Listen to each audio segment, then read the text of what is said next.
be prosperity for the people, together with liberty for the people.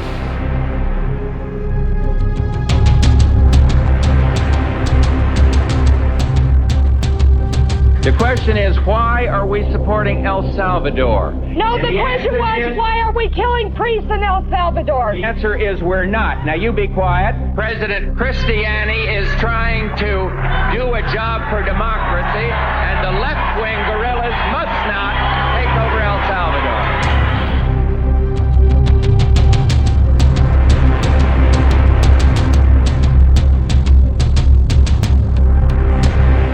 America will not impose our own style of government on the unwilling. Our goal instead is to help others find their own voice, attain their own freedom, and make their own way.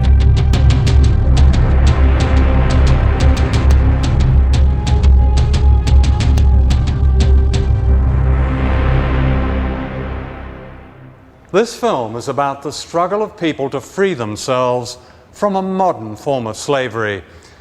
Richard Nixon, President of the United States, once said of Latin America, "People don't give a shit about the place." He was wrong. The grand design of the United States as a modern empire was drawn on the hopes of an entire continent known contemptuously as the backyard.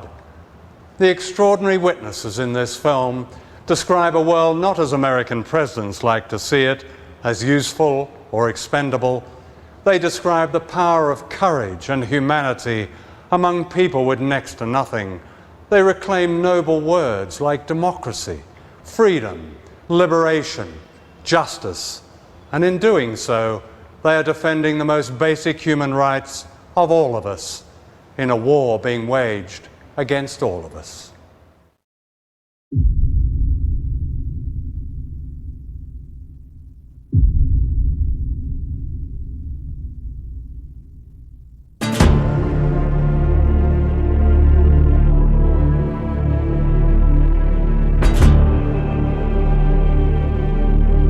This is Caracas, capital of Venezuela, one of the richest countries in Latin America, thanks to huge deposits of oil.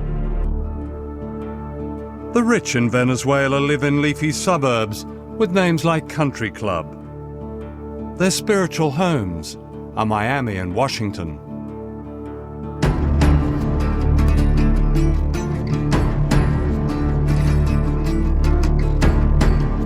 The majority live in what are known as barrios, on hillsides in breeze block houses that defy gravity.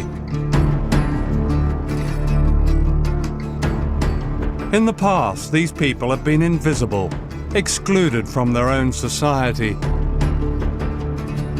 Today, they display the confidence of those who know an extraordinary change has come to their lives.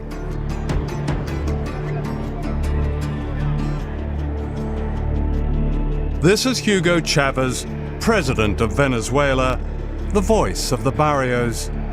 Chavez and his supporters have won 10 elections in 8 years.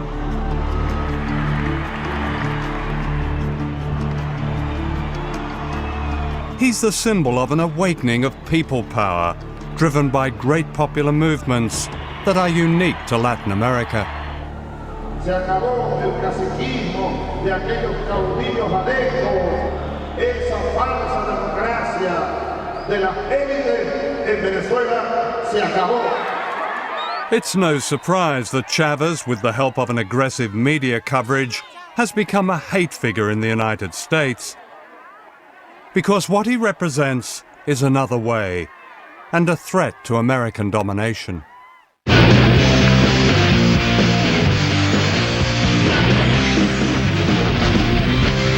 All right, now, Hugo Chavez, the criminal, speaking of criminal, government of Venezuela, offering... The criminal? The criminal, it's a criminal government.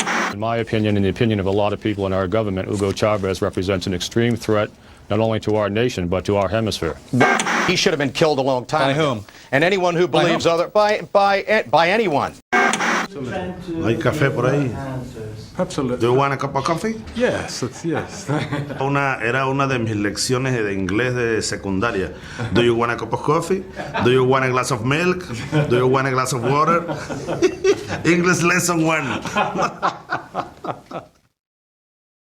Let me ask about you personally.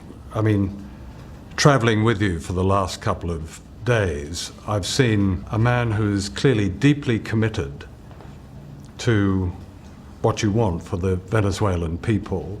Could you describe where that came from? Yo nací en un hogar muy pobre, de campesinos, ¿no? Y me tocó vivir la pobreza. Yo fui un niño pobre, de pie descalzo. Mi padre maestro de escuelas rurales, mi madre también. Una abuela hermosa, india, que me llenó de amor. Mi abuela me enseñó mucho y aprendí de ella la solidaridad con los demás, el compartir el pan, aun cuando poco con el otro. Entonces me fui al ejército, a la academia militar, me hice soldado y ahí me conseguí con Bolívar. Empecé a dar cuenta de la verdad. Simon Bolivar is venerated in Latin America as the liberator from Spanish colonialism. Bolivar believed that freedom only came when people united against all invaders, no matter their disguise.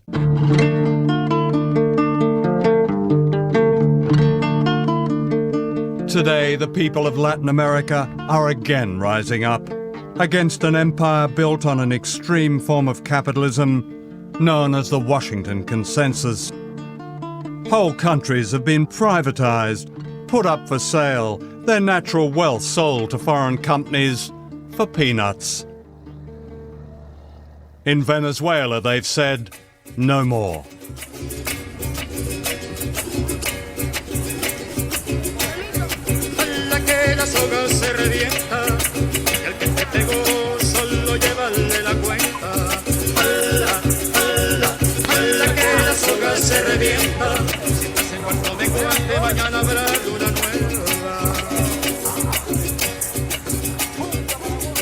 This is La Vega, a barrio of 1 million people. Mariela Machado has lived here most of her life.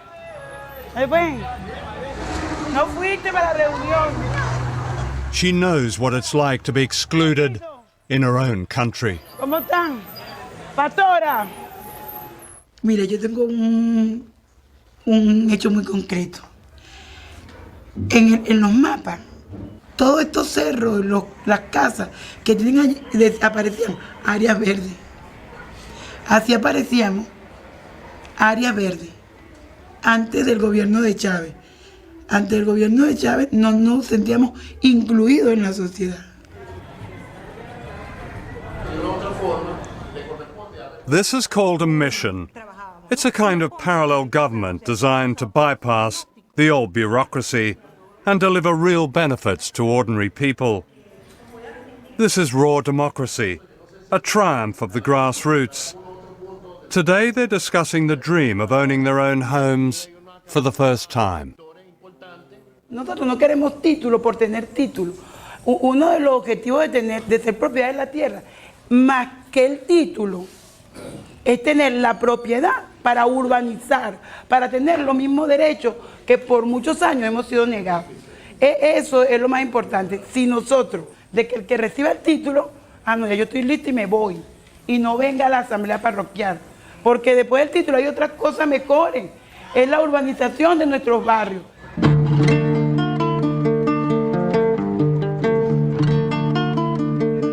Soon after Chavez was elected in 1999, Venezuelans voted on a constitution, and this little blue book has become a bestseller ever since.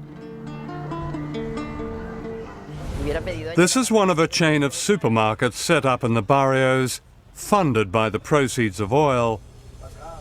Here prices are kept low, and on the back of every rice and soap powder packet are printed people's rights under the Constitution.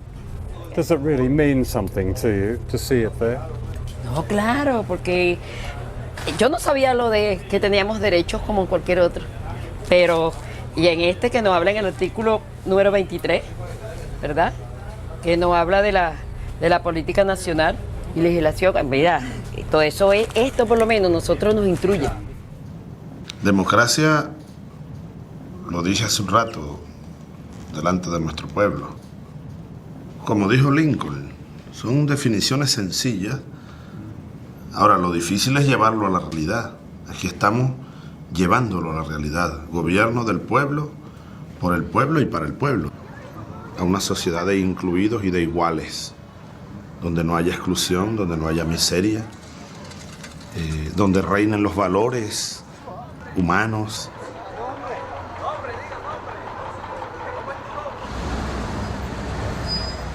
For some of his supporters, Chavez has not gone far enough. Familiar obstacles remain from the past, a stifling bureaucracy and widespread corruption. And although poverty has fallen dramatically in recent years, it's far from eradicated. When you drive in from the airport at Caracas, the one thing that shocks a first-time visitor are the barrios, the numbers of poor people.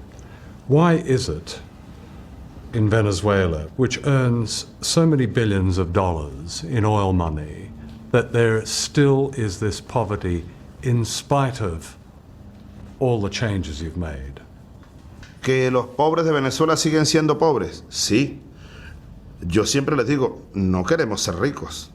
Nuestro objetivo no es la riqueza material.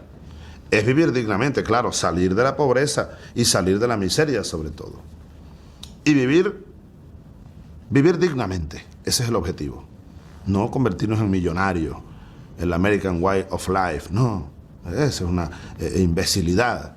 Eso te lo digo un poco porque el tema de la pobreza es un tema al que somos muy sensibles y es el que nos lleva la mayor parte de nuestra lucha de todos los días.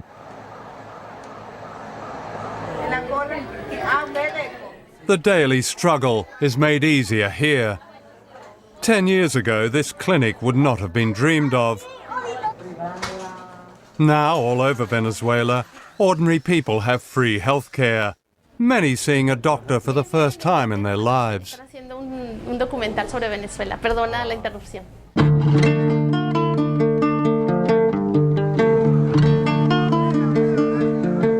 For the first time, children of the poorest have a full day at school and at least one hot meal a day.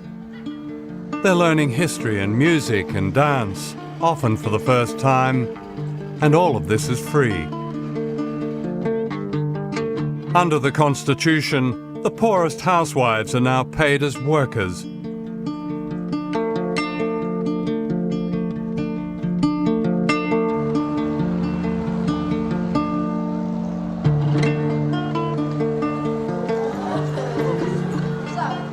Desde el mismo nivel y vamos todos, nos preocupamos del compañero que... There is now close to full literacy thanks to classes like this, catering to those like Mavis Mendez, aged 95, now reading and writing for the first time. Significa mucho para nosotros. Yo lo único que lamento es que no esté más joven para seguir aprendiendo mucho más. Porque nunca habíamos tenido un gobierno que se preocupara por la gente pobre, pues, o que nos enseñaran a leer, a escribir, nada de eso. Pienso que nunca es tarde para superarse uno.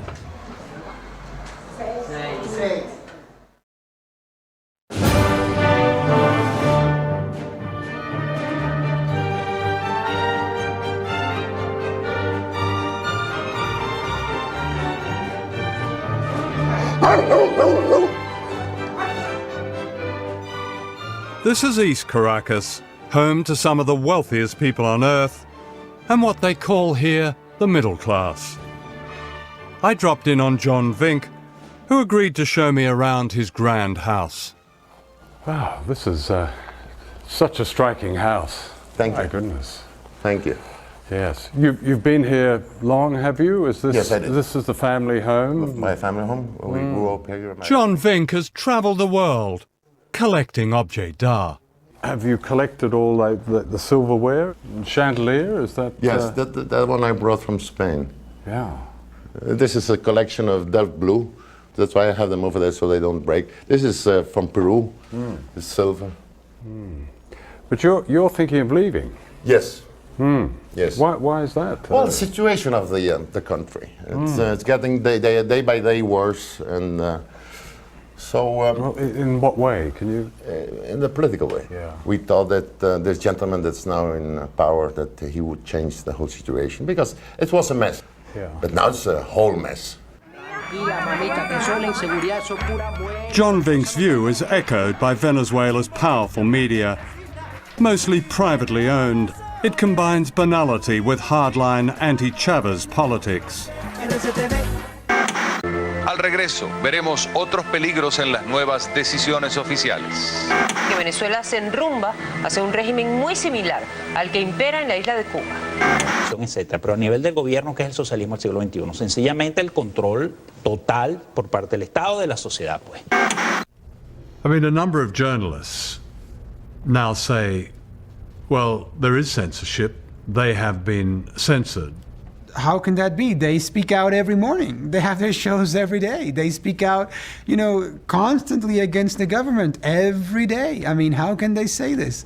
I don't know if you have seen the programs that they have. Well, anybody that comes to Venezuela and spends 2 days looking at these channels knows that there's no censorship in Venezuela.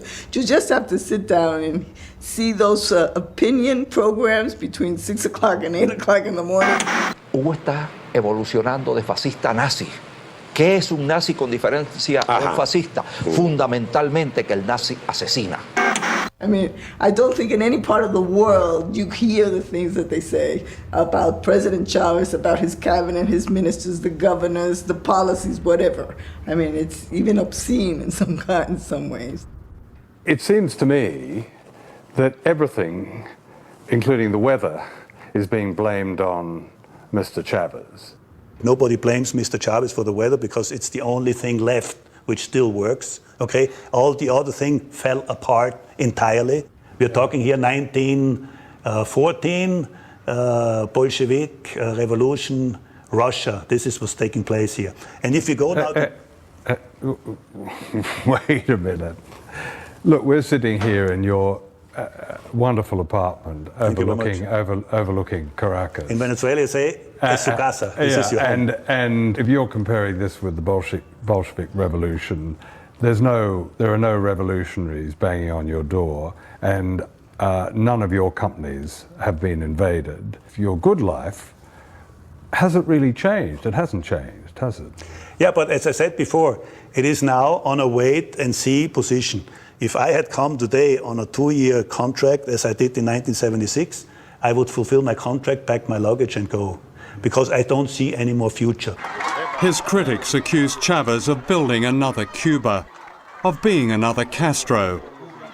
And although he recently announced temporary presidential powers that bypass Parliament, he maintains that his aim is solely to speed up reform.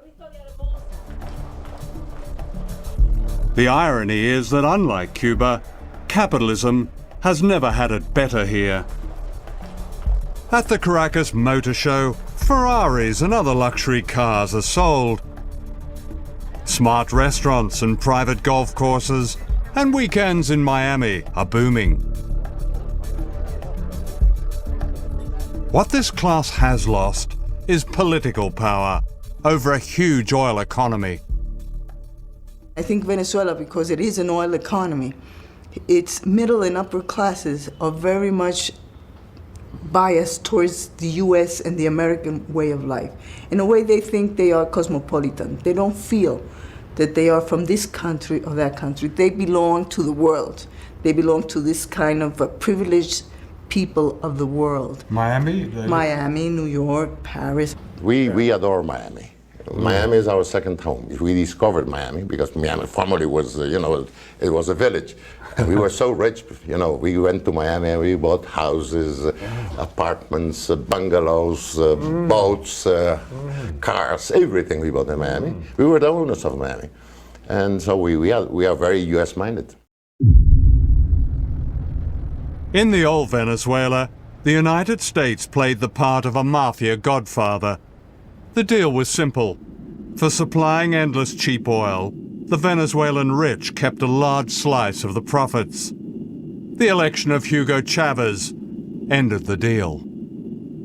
Obviously, Venezuela is important because they're the third largest supplier of petroleum. I would say that Mr. Chavez, and the State Department may say this, probably doesn't have the interests of the United States at heart. We have been concerned with some of the actions of Venezuelan President Chavez and his understanding of what a democratic system is all about. Te digo que tratamos aquí de evitar el choque con el imperio, pero era inevitable. Yo fui a Casablanca, le di la mano a Clinton, hasta por teléfono. How are you, Mr. Clinton? How are you, Mr. Chávez? Es decir, nosotros aquí tratamos lo imposible. Hacer una revolución sin chocar con el imperio, imposible.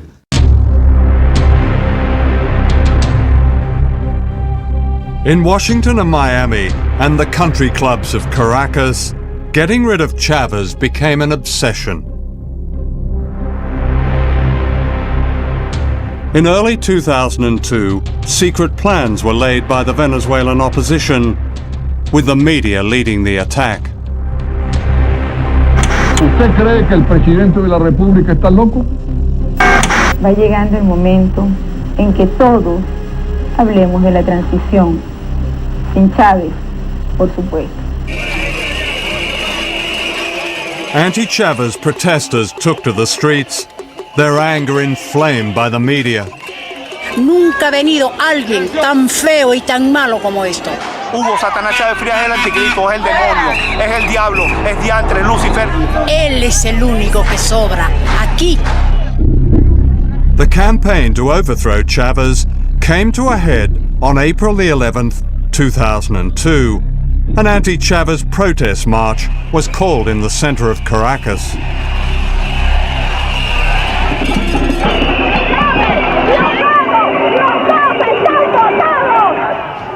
What they didn't know was that there were two marches that day. The other one was led by Chavez supporters outside the presidential palace, known as Miraflores. The two rallies were supposed to be kept apart, but then an extraordinary series of events unfolded. Without warning, the opposition marchers were redirected to the presidential palace by one of the organizers. Y él les dice, bueno, vamos hacia el palacio, vamos a desviar la marcha hacia el palacio de Miraflores. People tried to stop the march from changing course, but the organizer was having none of it. Le dice, no, en esta vaina mando yo y tú mandas en tu casa. Esto ya está programado y se va hacia Miraflores. The opposition marchers were suddenly herded towards government supporters. As they approached the palace, shots rang out.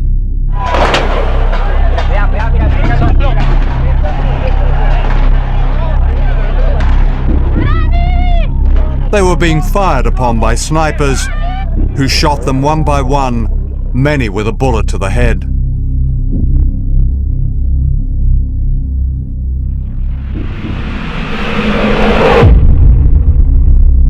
Soon afterwards, these pictures began appearing on anti-government TV, blaming the shooting on Chavez supporters on a city bridge.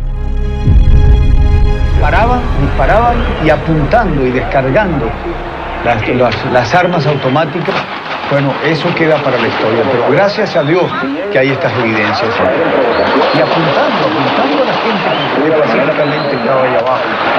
Esto es una salvajada sin nombre. Eso es lo que llaman revolución.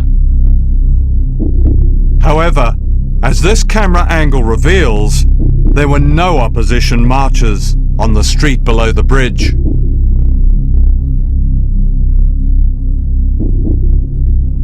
What the TV pictures did not show was this.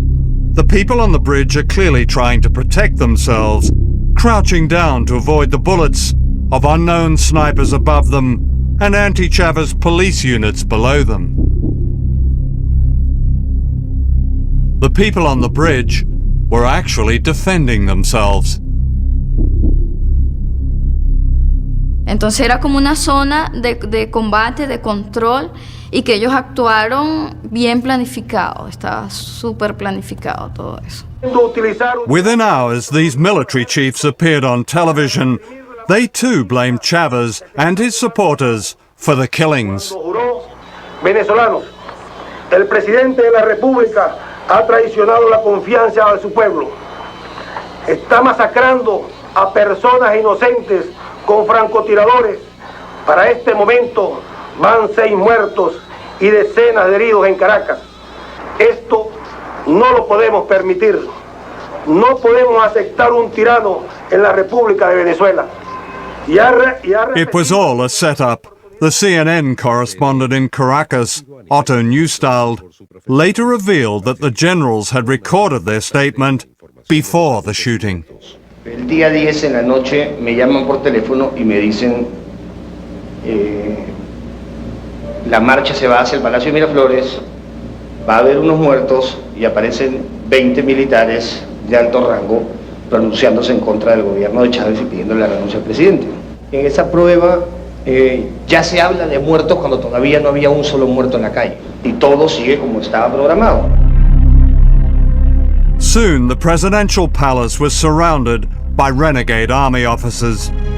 Inside, Hugo Chavez was delivered an ultimatum: resign or be bombed. One of his cabinet ministers broke the news. Políticamente, que quede en evidencia que esto fue un golpe de Estado. No es que él renunció, pero el presidente no renunció. Okay. No renunció y entonces va preso, porque es un golpe de Estado. Okay. ¿Qué? Que lo sepa el mundo. Que lo sepa el mundo.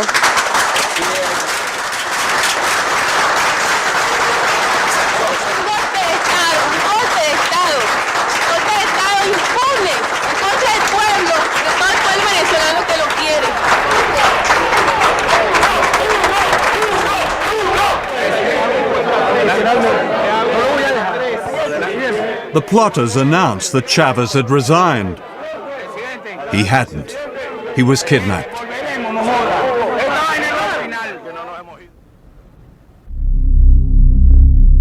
The following morning, an unelected dictator was sworn in. He was a leading businessman called Pedro Carmona.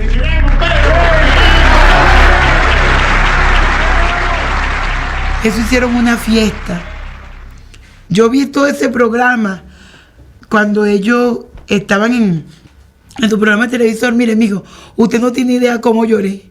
Como que si se habían muerto mis hijos y mi madre, que son las cosas más sagradas que tengo. En verlos a ellos, como decían, bueno, amaneció de nuevo en Venezuela. In one amazing proclamation, democracy was demolished, piece by piece. Se suspende de sus cargos a los diputados principales y suplentes a la Asamblea Nacional. Se destituyen de sus cargos ilegítimamente ocupados al presidente y demás magistrados del Tribunal Supremo de Justicia, así como al fiscal general de la República, al Contralor General de la República, al Defensor del Pueblo y a los miembros del Consejo Nacional Electoral.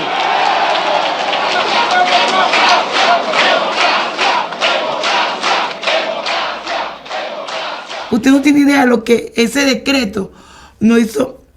Fue tan fuerte la cuestión, lo que nosotros vivimos en ese momento, porque ya no veíamos al pasado, a la represión, a la lucha por todo. In the United States, the broadcast media carried the same pictures and the same story used to justify the coup.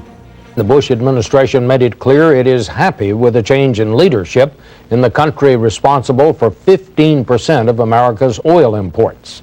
Anthony Mason has our report. In the end, this is what triggered the overthrow of Hugo Chavez.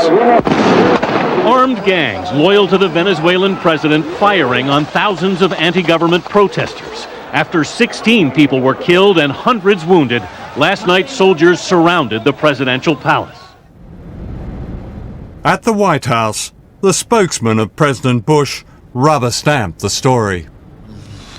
Let me share with you the administration's thoughts about what's taking place in Venezuela. We know that the action encouraged by the Chavez government provoked this crisis. The Chavez government suppressed peaceful demonstrations, fired on unarmed, peaceful protesters, resulting in 10 killed and 100 wounded. That is what took place, and a transitional civilian government has been installed. Back in Venezuela, 3 years of modest democratic reform had been overturned. Afortunadamente tenemos una gran arma, que son los medios de comunicación. Si ustedes, el pueblo venezolano vio hoy, el ejército ni la Fuerza Armada hizo un disparo. Todo esto fue nuestras armas fueron los medios de comunicación. The plotters and their friends had everything to celebrate. Or so they thought.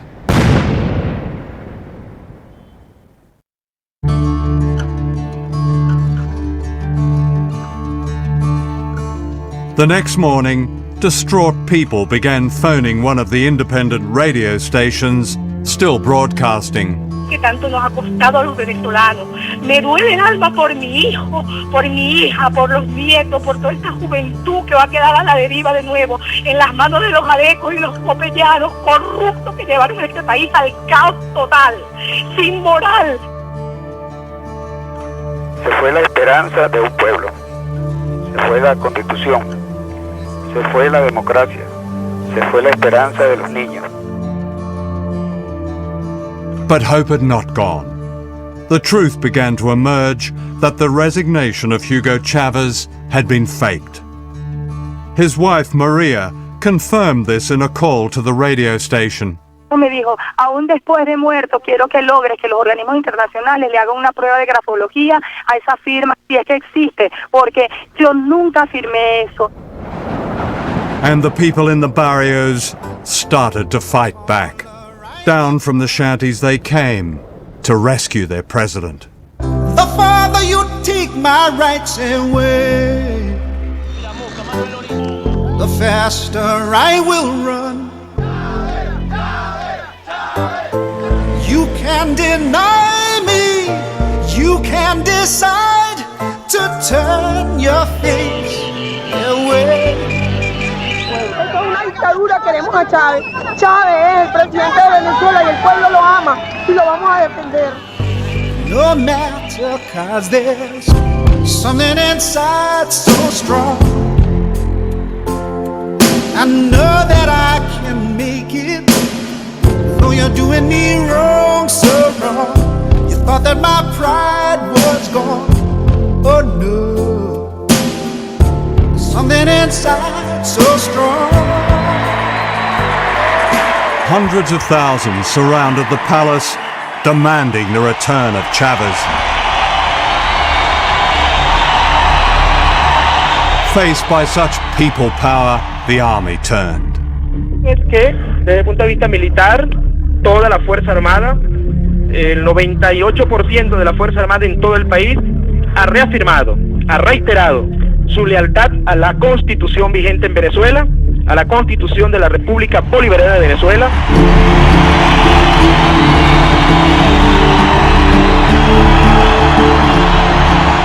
Roared on by huge crowds, the presidential guard who had gone into hiding retook the palace, and the plotters fled.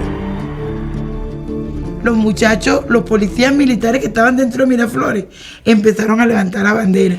Eso también nos dio más fuerza todavía a que no estábamos solos. Y ahí nos quedamos hasta que empezó a venir un helicóptero. Venía un helicóptero a medianoche que llegó a Miraflores y ahí sabíamos que venía Chávez. Eso fueron una hora de gloria para nosotros en vez que llegaba.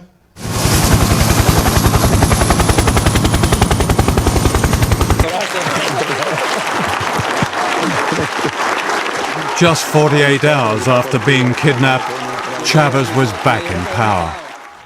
Creo que la prueba suprema fue el golpe de Estado de abril 2002. Fui hecho prisionero. Me llevaron. Pensé que iba a morir. Ahora el pueblo venezolano, los pobres, sin armas, se fueron por cientos de miles a las calles, por millones, a pedir por mi vida y a pedir que vuelva Chávez.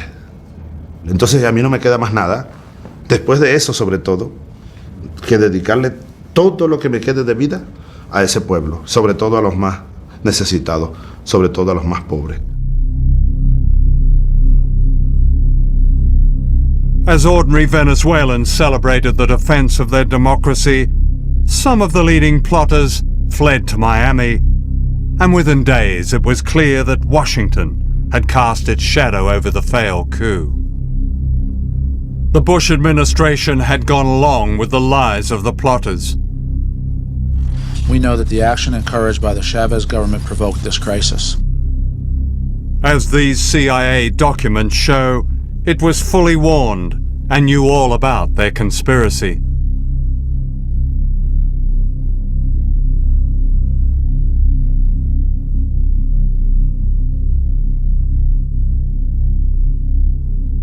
Washington claims that it warned Chavez about the coup.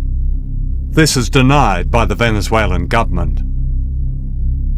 Washington not only knew what was going on, it was backing and funding the coup indirectly. Documents recently released show that the Bush administration channeled millions of dollars to the Venezuelan opposition in the months leading up to the coup. The money was handed out by its principal aid agency, USAID, and an organization called the National Endowment for Democracy. During the 6-month period prior to the coup in April 2002, the U.S. government invested more than $2 million into financing these organizations that they knew at least 6 months before were planning to overthrow the government. You're essentially saying post hoc ergo propter hoc, because it happened after. I don't think our viewers will understand that. If you could translate that. Just because it happened after we provided support to these groups doesn't mean that it happened because we provided support to these groups. Yes. It is a logical fallacy. Right. We would be very open and transparent about what kind of support we provided through the National Endowment for Democracy and other institutions. In fact, the National Endowment for Democracy handed out money to groups whose leaders were given cabinet positions in the short-lived illegal regime. An official in Washington explained that this was merely part of President Bush's freedom agenda. But I want to just be very explicit about this, because there is, I think it's very important, and it's in the interest of fairness, to understand that the United States did not support that coup. President Bush has promised to rid the world of evil and to lead the great mission to build free societies on every continent. To understand such an epic lie is to understand history. Hidden history, suppressed history, history that explains why we in the West know a lot about the crimes of others, but almost nothing about our own. The missing word is empire. The existence of an American empire is rarely acknowledged, or it's smothered in displays of jingoism that celebrate war, and an arrogance that says no country has a right to go its own way unless that way coincides with the interests of the United States. For empires have nothing to do with freedom. They're vicious. They're about conquest and theft and control and secrets. Since 1945, the United States has attempted to overthrow 50 governments, many of them democracies. In the process, 30 countries have been attacked and bombed, causing the loss of countless lives. In my lifetime, the following countries in Latin America have been assaulted by the United States, directly and indirectly. Their governments replaced by dictators and other pro-Washington leaders. One of the first to be attacked was Guatemala. one of the small countries of Central America known dismissively as banana republics.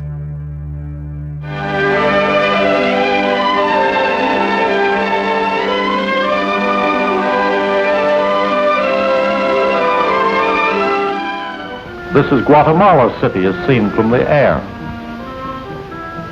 People who live in the city dress very much like the people in our own southern states. There are many churches and people go to church regularly. They speak Spanish, of course, as most of them are of Spanish descent. In fact, most of the people of Guatemala are not of Spanish descent. They're indigenous Mayan people and very poor. In the 1950s, 2% of the population of Guatemala controlled the natural wealth in collusion with giant US corporations like the United Fruit Company, which dominated banana growing. On the board of United Fruit was John Foster Dulles, who happened to be US Secretary of State. His brother Alan happened to run the CIA. Both were Christian fundamentalists who regarded any opposition as the work of communism and the devil.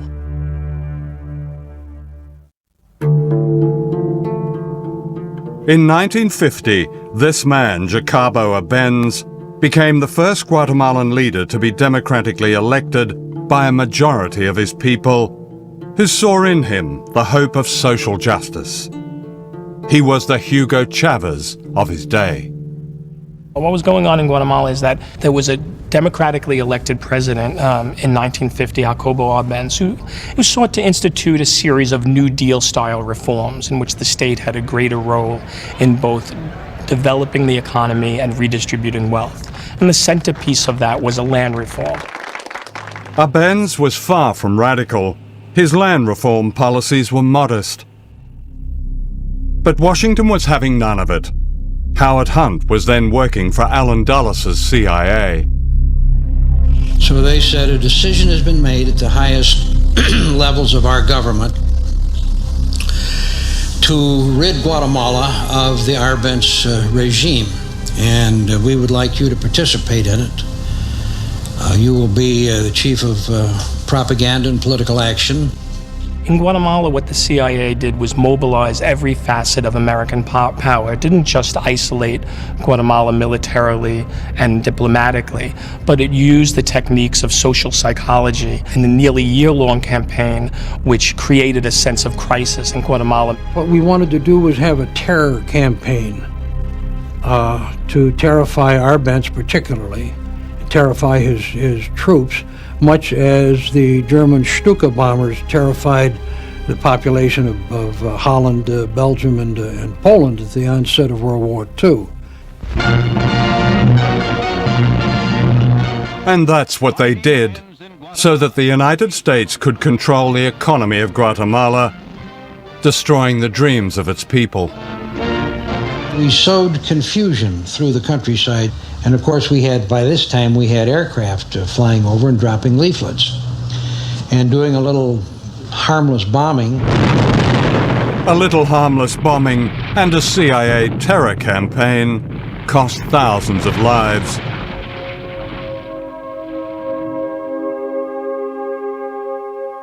Arbenz, the Democrat now branded a communist, was humiliated, stripped naked, and photographed before being forced into exile.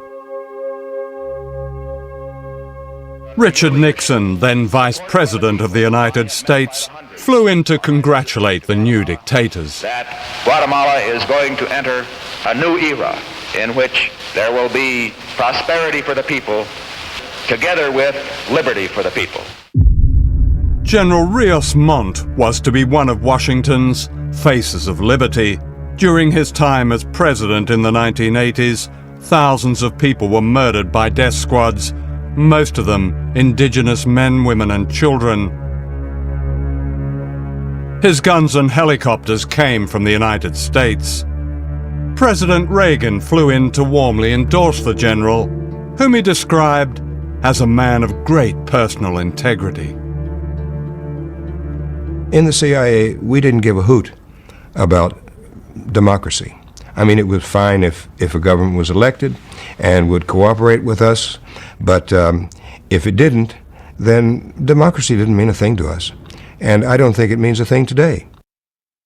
The crushing of Guatemala was Washington's blueprint. 4 years later, Cuba, just 90 miles from Florida, threw down the first direct challenge, ending Cuba's humiliation as a North American colony, a playpen for drug barons and the mafia. Se han encontrado con que la revolución cubana sabe también pelear y ganar batallas en este campo.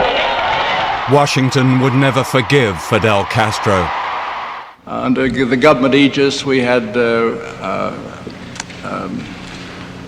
task forces that were striking at Cuba constantly. We were attempting to blow up power plants. We were attempting to ruin sugar mills. We were attempting to do all kinds of things during this period. This was a matter of American government policy. This wasn't the CIA. Cuba's achievements in healthcare and education are widely respected. However, for not bowing to the greatest power on earth, the Cuban Revolution has paid a high price. A 45-year economic war waged by the United States and the loss of vital democratic freedoms. How dare you, 90 miles from my country, last 45 years with a different form of government? How dare you haven't allowed American corporations to buy you out? How dare you continue this arrogance that says that you will never succumb to us? Don't you know who we are? Don't you know who these corporations are? Don't you know your life would be better if you could drink Coca-Cola every day? What justified the attacks on Cuba and other Latin American countries was the so-called Red Menace. We all know the atomic bomb is very dangerous. Since it may be used against us, we must get ready for it. First, you duck, and then you cover. And very tightly, you cover the back of your neck and your face. Propaganda like this excused every American invasion, every toppling of a government, every assassination, every act of terrorism. The real threat was an orchestrated paranoia in the United States that became a supercult called anti-communism. The true goal of the United States government is control. And they feel that if the United States did not control the governments of Latin America, then somebody else would. And the principle of government by the people, for the people, of the people, that is that's just silly.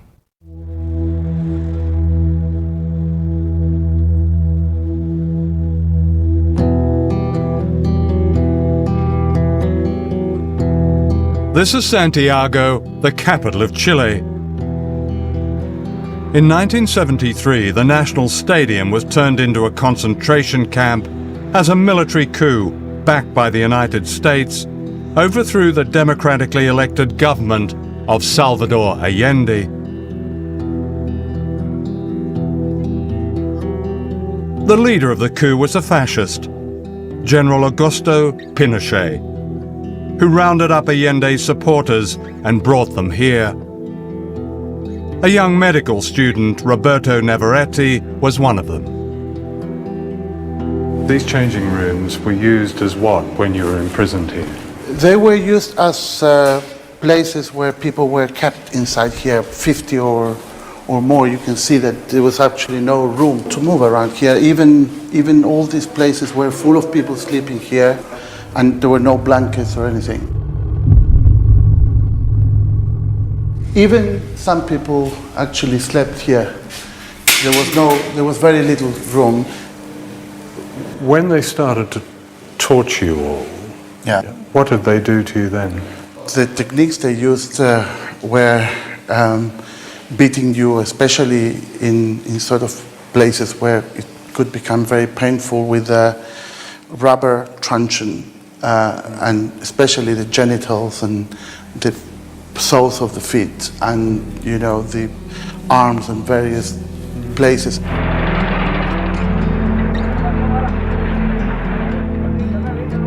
Over 2,000 people were confined here, many of them never to be seen again. Victor Jara was Chile's greatest balladeer. His songs had celebrated the popular democracy of the government of Salvador Allende. He was taken to the stadium, where he was a source of strength for his fellow prisoners, singing for them until soldiers beat him to the ground and smashed his hands.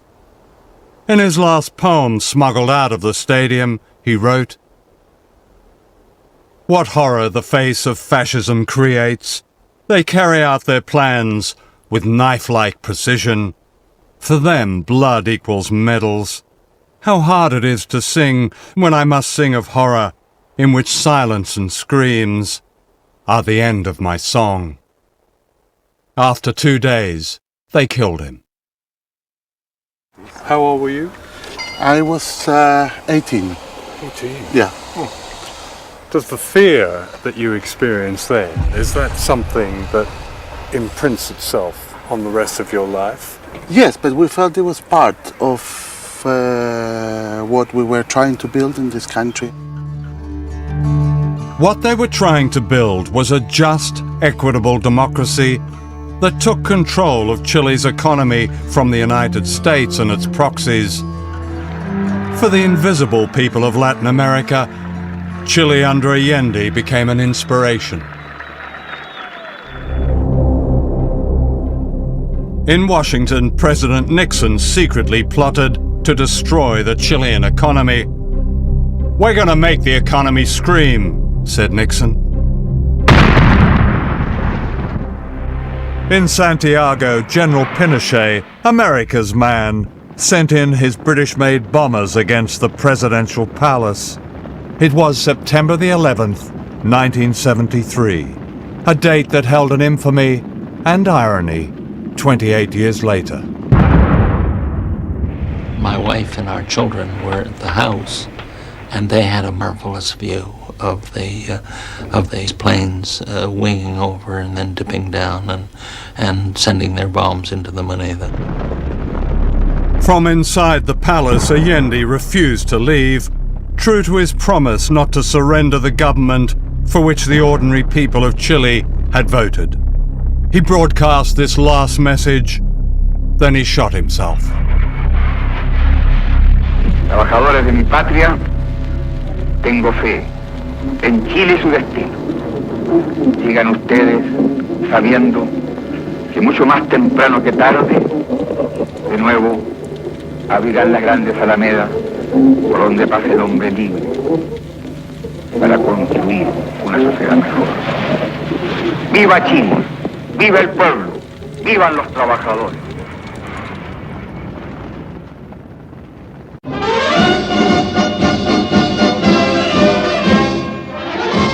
With General Pinochet in power, Washington again denied it had destroyed another democracy.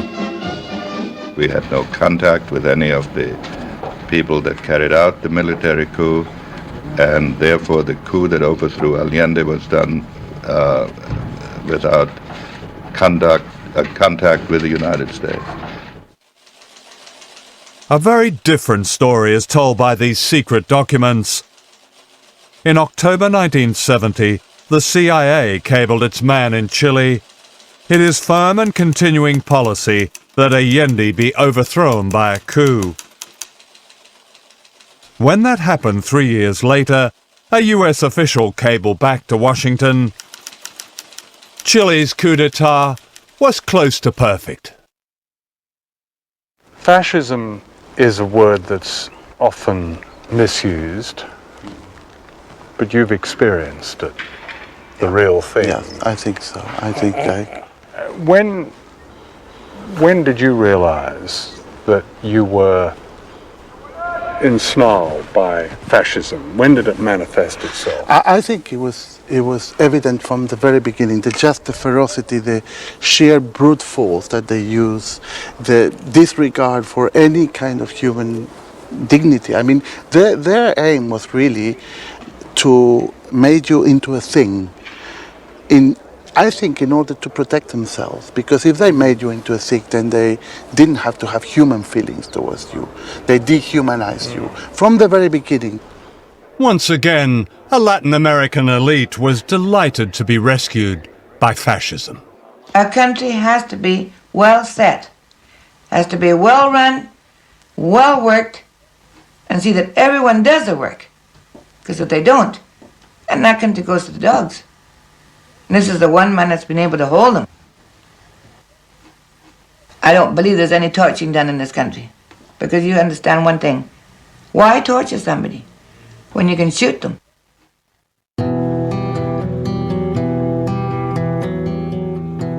This is where they tortured and killed them.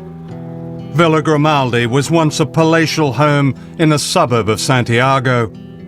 Under Pinochet, it became a place of horror. Today, it's a memorial to its many victims. Sarah DeWitt, then a student activist, was a survivor. What was the date that you were arrested? Do you remember? Oh, yes. I was picked up on the 3rd of April, 1975, 7 o'clock, on the dot. So the junta had been in power for about 18 months. Yes. So when I realized, someone had put what I imagine it was a gun, in my back and said to me, don't make any noise, don't try to run because we will shoot you. Huh. You are coming with us. In a strange wooden tower like this, in spaces the size of a dog's kennel, people were tortured to death.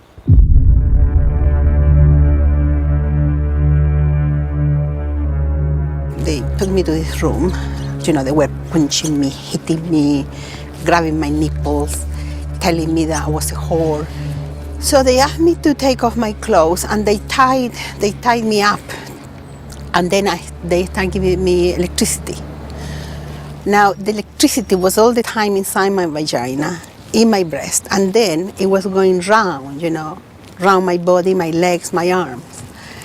And, well, they did that, They would stop asking me questions, and then touching me everywhere, and shouting, abusing. And then they would go, they continue with electricity. Duane Claridge was head of the CIA's Latin American division in the early 1980s. Chile, the only reason it exists is because of Pinochet. At a huge human price. What human price? Give me a break. The thousands who were disappeared and murdered? Thousands? You count them. What thousands? Well, and I've don't seen... talk to me about truth commissions. I've seen their names in the cemetery in Santiago. Yeah, you're saying they're thousands. fakes? They aren't thousands. Well... There aren't thousands, sir.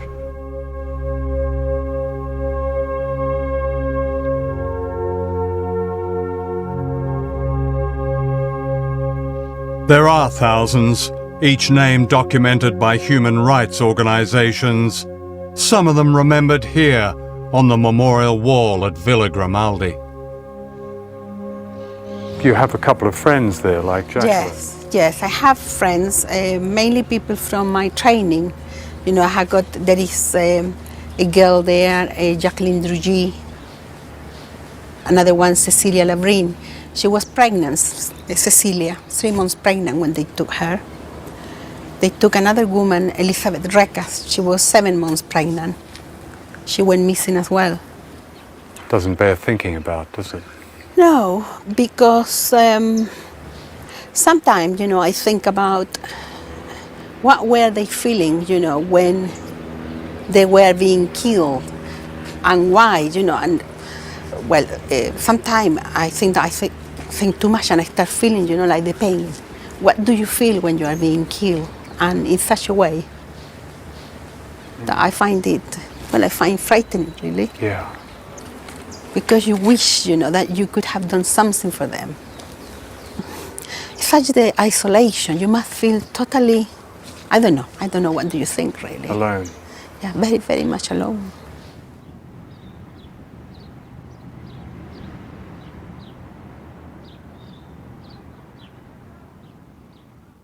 It was a period in which almost everybody in the present situation regards as a dark time in which the CIA played a major role. That's right. They played a major role in overthrowing, what's his name?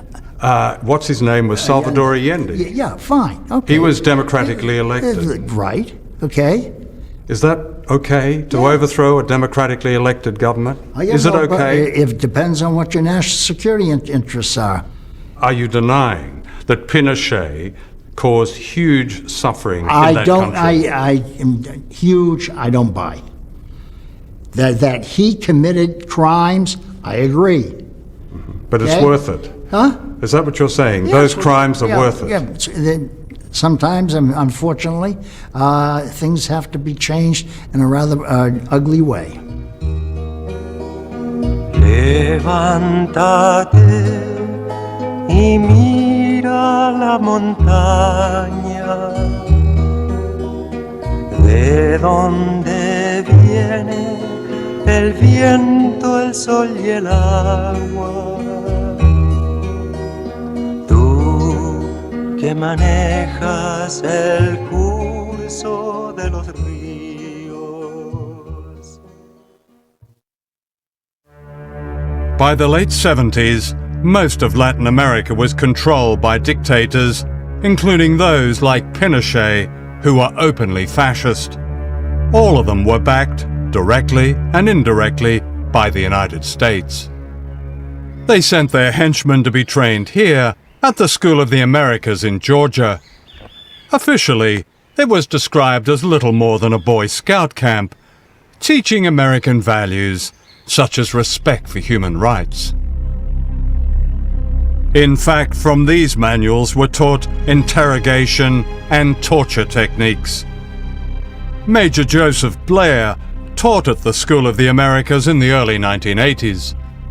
The doctrine that was taught was that if you want information, you use physical abuse, you use false imprisonment, you use threats to family members, you use virtually any method necessary to get what you want. Torture? And killing. Killing. If there's someone you don't want, you kill them. If you can't get the information you want, if you can't get that person to shut up or stop what they're doing, you simply assassinate them, and you assassinate them with one of your death squads.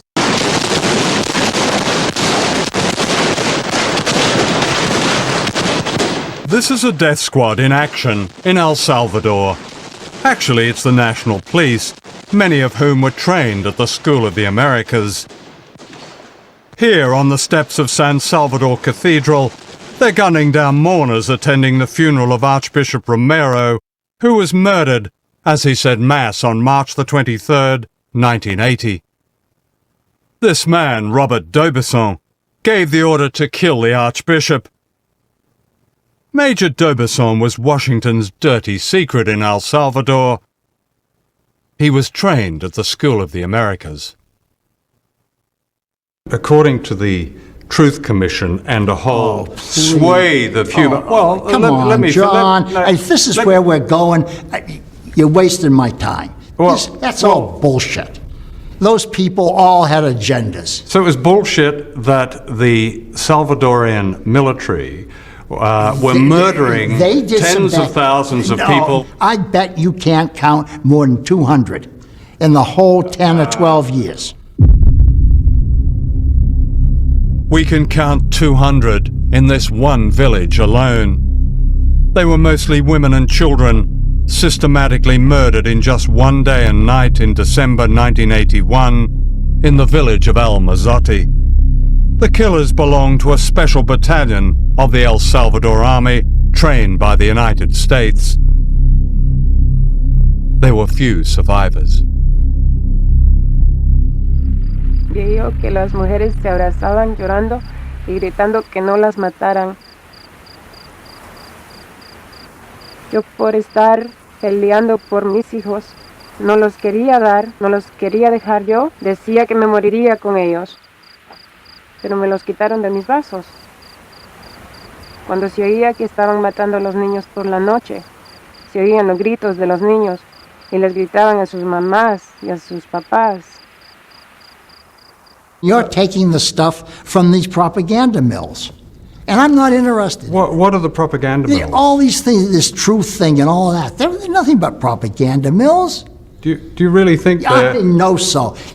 Are they all conning us, lying us? Yeah, Amnesty International? Amnesty International is right in the middle of it. During the 1980s, the years of Ronald Reagan in the White House, a trail of carnage and grief was blazed across Central America.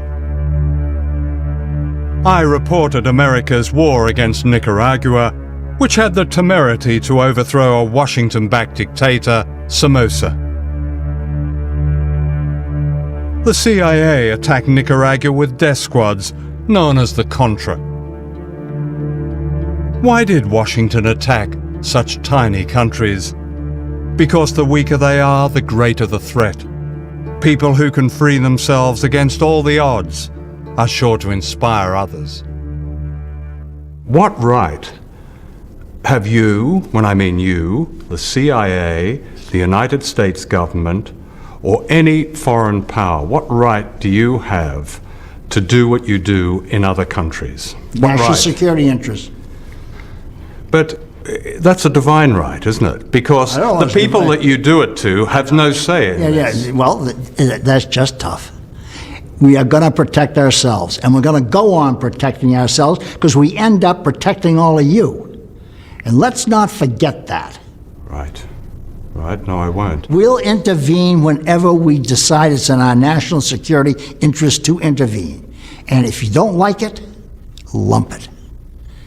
Get used to it, world. We're not going to put up with nonsense. And if our interests are threatened, we're going to do it. In Guatemala, the United Nations described the Washington-backed campaign against the Mayan people as genocide. An American Roman Catholic nun, Sister Diana Ortiz, experienced this at first hand as a missionary. In 1989, after speaking out about the brutal treatment of the indigenous people, she was kidnapped. In 1989, November 2nd, I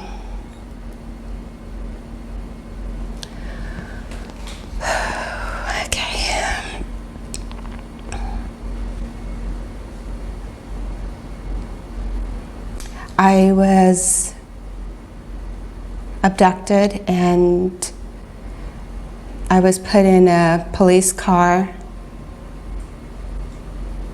blindfolded and taken to a military installation in Guatemala City, known as the Polytechnica, which still exists today. I was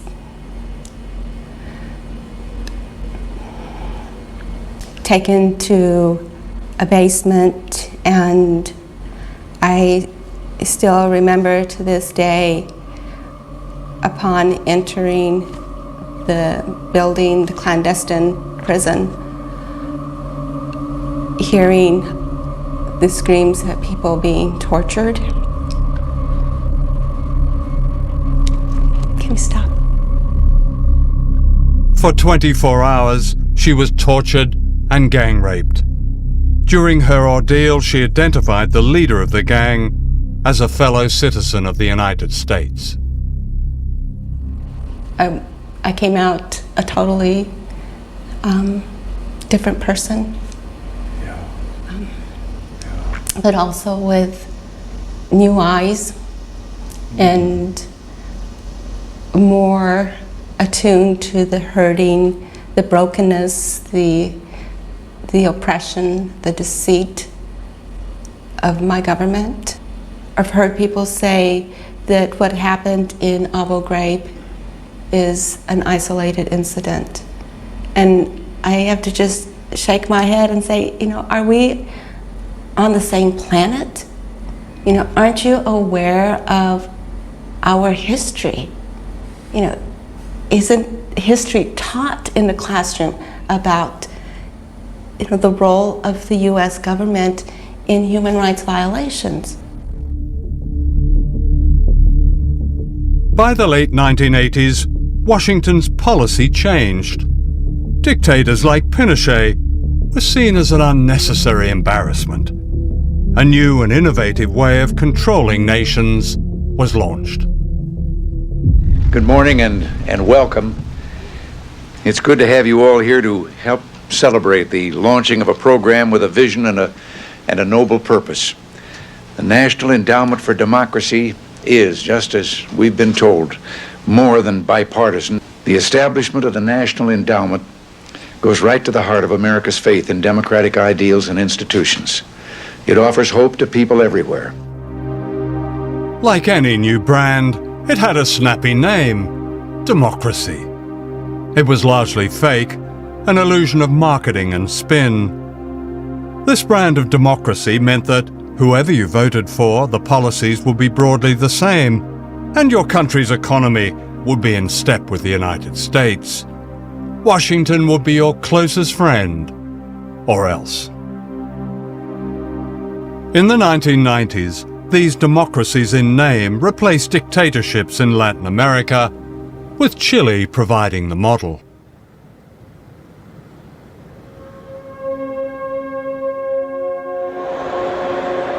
This is the commercial center of Santiago, Chile. On the surface today, everything seems normal, modern, prosperous. To the Bush administration, Chile is the very model of economic success. A laboratory experiment, according to the magazine Business Week. Much of life has been privatized. There are now billionaires, and the rich are getting richer. Pinochet fixed the country. Who says? The United States? No. The World Bank says, the Inter-American Bank says, everybody says it. He brought about an economic miracle in Chile. And I'm saying he had the brains for it, but he had the brains to hire all these people, Chileans, who had studied at the University of Chicago, who knew something about real economics. Real economics were advocated by Milton Friedman, an extreme right-wing economist at the University of Chicago. Friedman was invited to perform his laboratory experiment on the economic life of Chile. The families of the tortured and disappeared were silent witnesses. Without irony, he called his experiment shock treatment. Please be seated. Well, thank you all very much. It's an honor for me to be here to pay tribute to a hero of freedom, Milton Friedman. He has used a brilliant mind to advance a moral vision. We have seen Milton Friedman's ideas at work in Chile, where a group of economists called the Chicago Boys brought inflation under control and laid the groundwork for economic success.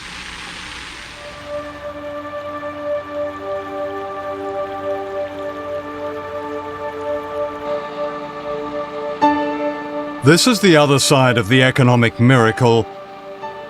Chile today is a deeply unequal society.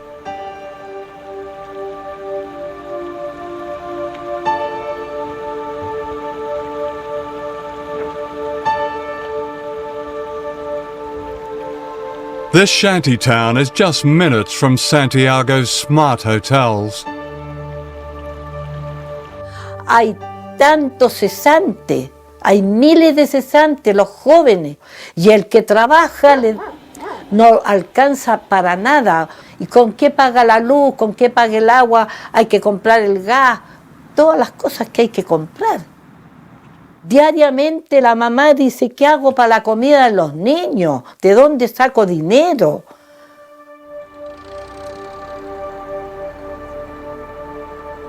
We found this couple living and freezing in the shantytown. They're homeless and have a week-old baby.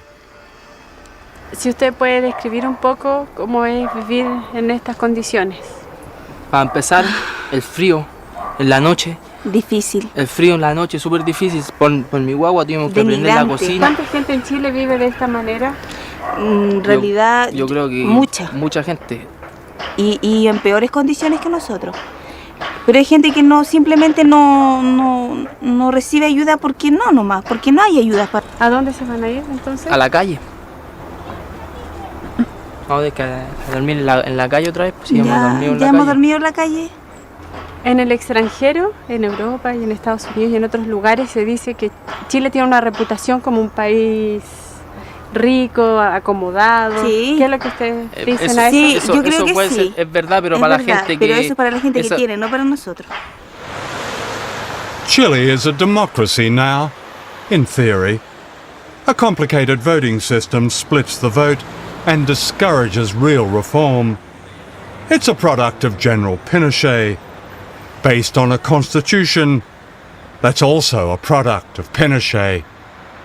The general may be dead, but the power of the military remains. It's all very modern, the media is safe, and many believe it's wise to be silent, like the graves of their forgotten compatriots. It's Washington's ideal democracy. La dictadura tuvo un gran éxito en Chile desde el punto de vista de que estableció un modelo político, económico y social que todavía permanece hasta el día de hoy, porque en esencia no se ha cambiado la constitución que impuso la dictadura en 1980.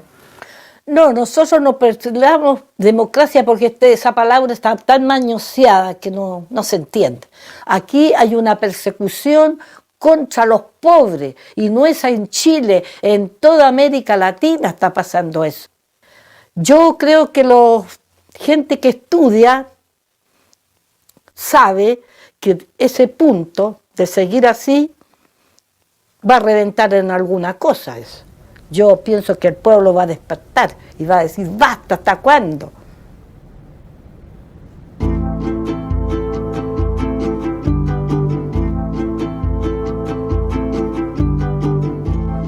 This is Bolivia, another laboratory experiment.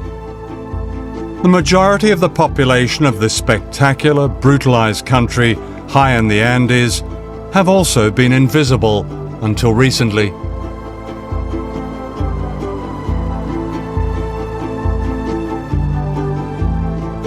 The indigenous people, the Aymara and Quechua, carry memories of a culture and civilization and wealth long before the Spanish arrived 500 years ago. They remember how a single hill of silver underwrote the entire Spanish Empire, while they became the poorest.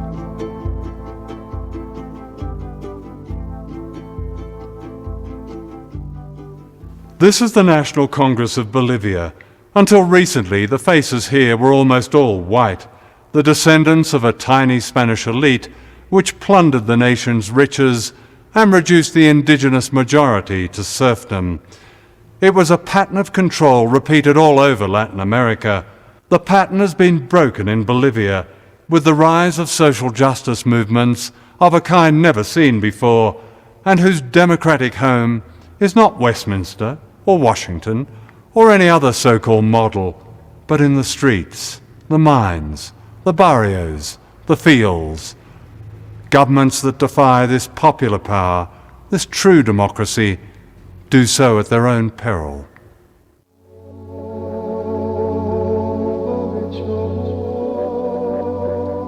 This is El Alto, the highest city on earth, and perhaps the poorest.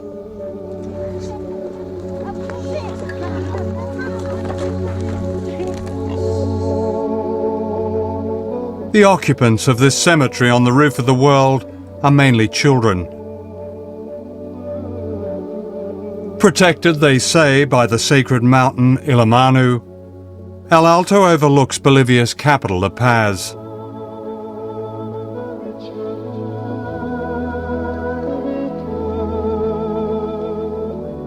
Juan Delfin, a priest and a taxi driver, has lived here for most of his life. Esta es una zona Villa Ingenio, cementerio general de Villa Ingenio, de la zona norte, de la ciudad del Alto.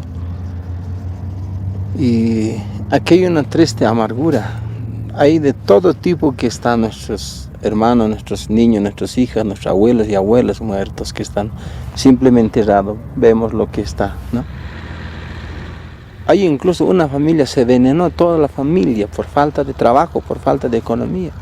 Primero el esposo lo envenenó a su esposa, a sus hijos, y él también se envenenó. Hay casos que hemos visto así.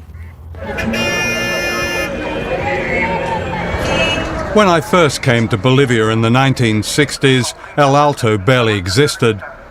The million people living here are peasants run off their land and miners made redundant by policies similar to those imposed in Chile. Infrastructure that didn't make a quick buck was privatized. The message was clear: sell it, strip it, or scrap it. The indigenous people were scrapped. ¿Por qué? Nos preguntamos. Si yo era rico, si soy boliviano rico y nacido, pero ¿por qué estoy pidiendo la limosna? ¿Por qué? Si teníamos mar por un lado, ¿no? Si teníamos plata, oro, todo teníamos. Entonces, ¿por qué seguimos sufriendo? And yet the people here have held together. Their sense of identity, their community.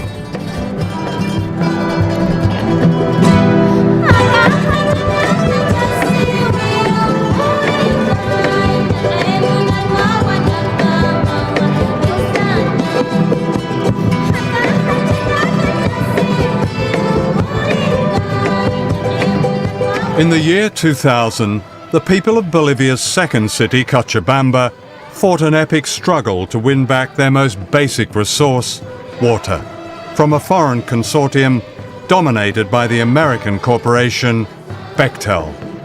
And they won.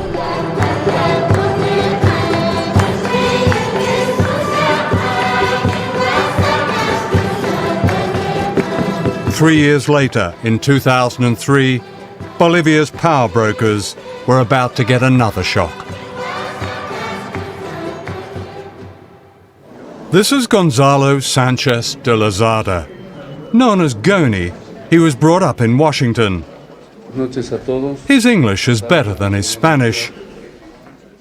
They knew him here as El Gringo. Yo lo veía un gordo sentado en una silla de ruedas, que es de oro, ¿no? Y soberbio. Entonces yo pienso que él era soberbio, tal vez por el poder que tenía, ¿no? Que era su riqueza. When Goni was elected president of Bolivia in 2003, he backed a law that amounted to a fire sale of the country's resources. Almost everything was up for grabs, including Latin America's second biggest gas reserves. De un de repente sabemos que tenemos gas y se está vendiendo al otro extranjero y tiene que ir a Estados Unidos, tan grandes, y mientras yo me estoy cocinando con leña. Entonces empieza la guerra desde ahí. Y bloqueamos, manifestamos y paro hasta que nos responda. The people of El Alto fought back, blocking the roads leading into La Paz.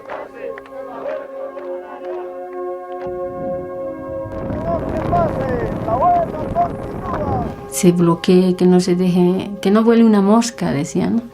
La gente ya salía a bloquear y no dejamos pasar las movilidades, ¿no?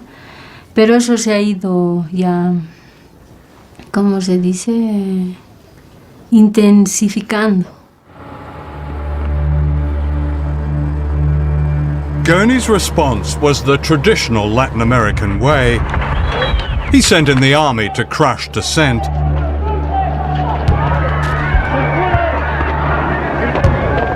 Scores were shot dead.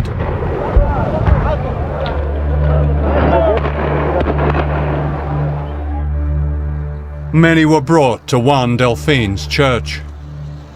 Las mesas han hecho así, y estaba aquí las mesas, y estaba aquí los cadáveres estaban aquí, entonces, y aquí es lo que incluso a los muertos hasta con clavos le sacaron las balas, Las balas lo sacaron, le tiraron a otro lado.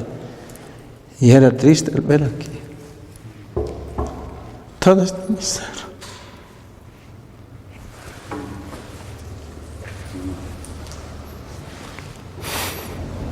Todo eso era lleno aquí.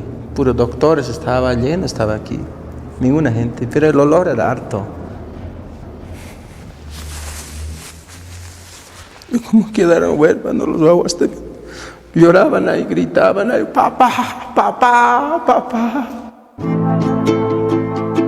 Tens of thousands of people poured down into La Paz, like the people of Venezuela's barrios demanding the return of their president. They demanded their country back. If the rich and powerful of Latin America had a nightmare, this was it. De pronto se sabía que el gobierno iba a renunciar. Peor con eso.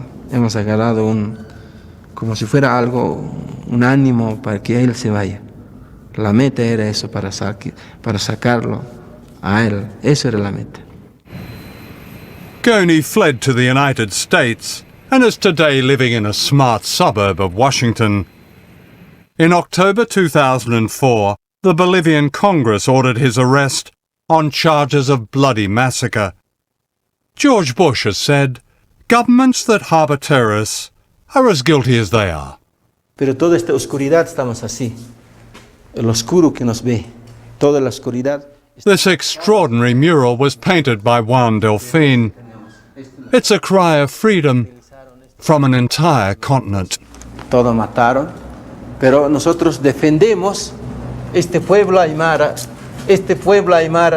con el pututo que defendemos nosotros, con la expresión de la voz, con el puño que tenemos y que manejamos nuestra bandera, que es nuestra huipala, la bandera, contra Estados Unidos.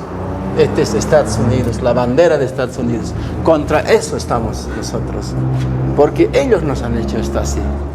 Es puño muy importante. Por eso cuando juramos, sí, esto es nuestro, y estamos así.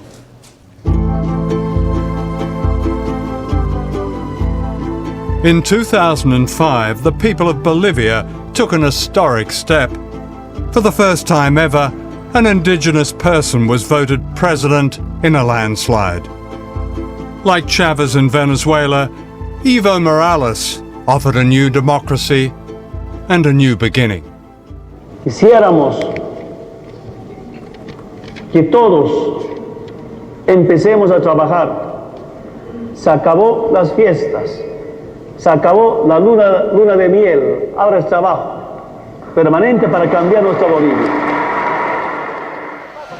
Sin duda que está creciendo, se está propagando por todo el continente de América Latina, el Caribe, pero sobre todo en Sudamérica. Yo me la paso recorriendo esta América Latina desde Buenos Aires hasta Brasilia, Montevideo, La Paz, y por todos lados hay un fervor desatado, hay un fervor. In Latin America, there's now a host of leaders offering new beginnings. Of course, history is crowded with heroes who offer new beginnings. The respectability of great power and its games and deals and plunder always beckon.